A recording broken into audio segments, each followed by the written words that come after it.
Chapter 3ல நீங்க எதெல்லாம் பார்க்கணும்னா எக்ஸசைஸ் 3.17ல 1 2 3 4 5 6 7 இந்த क्वेश्चंस எல்லாம் பாருங்க. இதுல நான் எதெல்லாம் சர்க்கிள் பண்ணிருக்கனோ இதெல்லாம் very important and repeated questions.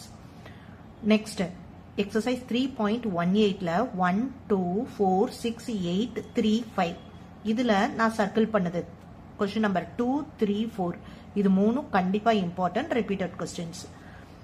Next, exercise 3.19.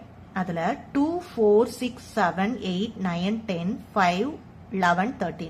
இதுல நான் இதெல்லாம் சர்க்கிள் பண்ணிருக்கனோ அது கண்டிப்பா உங்களுக்கு இம்பார்ட்டன்ட். இத நல்லா சால்வ் பண்ணி பிராக்டிஸ் பண்ணிக்கோங்க. எக்ஸசைஸ் 3.16ல 1, 4, 6, 7 இந்த 4 क्वेश्चनமே important. Okay. Next examples.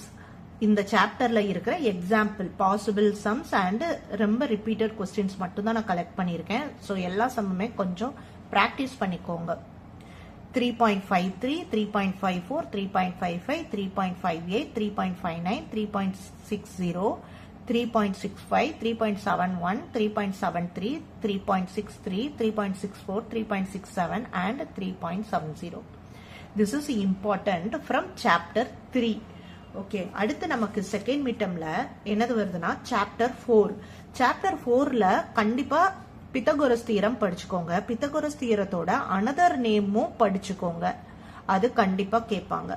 Next exercise 4.4 அதுல இருக்கிற இம்பார்ட்டன்ட் क्वेश्चंस 1 4 5 7 9 13 14 15 16 10 12 இதுல நான் சர்க்கிள் பண்ணது very very important. 1 10, 12, 15. Okay. Next, exercise 4.3ல question number 1, 3, 5, 6, 7. இதுல எல்லாமே நீங்க practice பண்ணுங்க. எல்லாமே equally important.